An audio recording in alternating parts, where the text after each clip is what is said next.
रावेर शहर से एक अहम खबर सामने आ रही है। भाटखेड़ा रोड की हालत बेहद खराब हो चुकी है, जिसकी शिकायतें कई दिनों से अधिकारियों को दी जा रही है, लेकिन अब तक कोई ठोस कार्रवाई नहीं हुई है।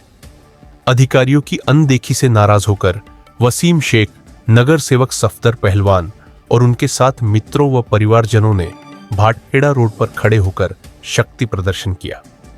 इस दौरान प्रदर्शनकारियों ने बांधकाम विभाग और नगर पालिका प्रशासन के खिलाफ नाराजगी जाहिर की और अधिकारियों को एक तारीख तक का अल्टीमेटम दिया। वसीम शेख ने चेतावनी दी है कि अगर तय समय में सड़क की मरम्मत शुरू नहीं हुई तो एक तारीख के बाद पानी में बैठकर आंदोलन किया जाएगा। अब देखना होगा कि प्रशासन इस चेतावनी को कितनी गंभीरता से लेता है। आमचे रावेर शहराचे आता नियुक्त झालेले नगरसेवक माननीय सफदर खान पहलवान हे आज इथे हे रोडची परिस्थिती बघायला आलेले आहे आणि आज त्याच्या माध्यमातून आम्ही अधिकाऱ्याला सूचना दिली की तुम्ही आता आम्ही इथे पहिले जे नगरसेवक होते ते बेकाम करणारे होते, पण आता जे नगरसेवक निवडून आले सफदर खान हे एकदम डॅशिंग नेता आहे आणि जसा आमचे एक तर दूध डेअरीवाले असतील, असलम पटेल असतील, यांनी सफदर पहलवानला फोन केला की तुम्ही इथे येऊन आणि आमची रोडची परिस्थिती किती खराब झालेली तुम्ही बघा.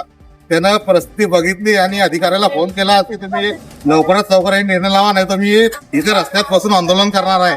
आणि मी तुम्हाला आश्वासन देतो की 1 तारीख पर्यंत मी सर्व गड्डे इथे बुजून देऊ सफदर पहलवानच्या माध्यमातून. आमचे रावेर शहराचे आता नियुक्त झालेले नगरसेवक माननीय सफदर खान पहलवान हे आज इथे हे रोडची परिस्थिती बघायला आलेले आहे.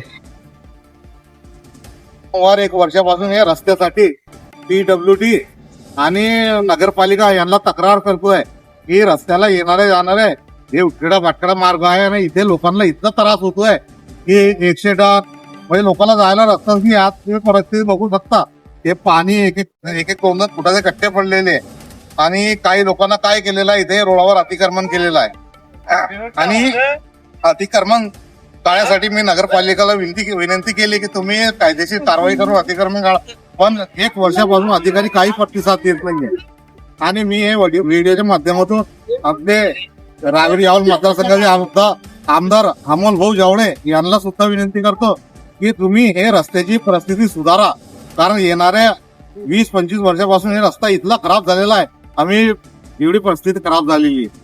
मी बांधकाम विभागाला आणि नगरपालिकेला विनंती करतो की तुम्ही 1 तारीख पर्यंत आम्हाला रस्त्याचे गड्डे बुजा आणि काही नियोजन असतील गटाचं ते नियोजन लावा. जर 1 तारीखच्या नंतर तुम्ही काम नाही केला तर 1 तारीख नंतर आम्ही हे रस्ता बंद करणार आहे आणि रस्त्यात बसून आम्ही आंदोलन करणार आहे. मग नंतर बघू काय हो.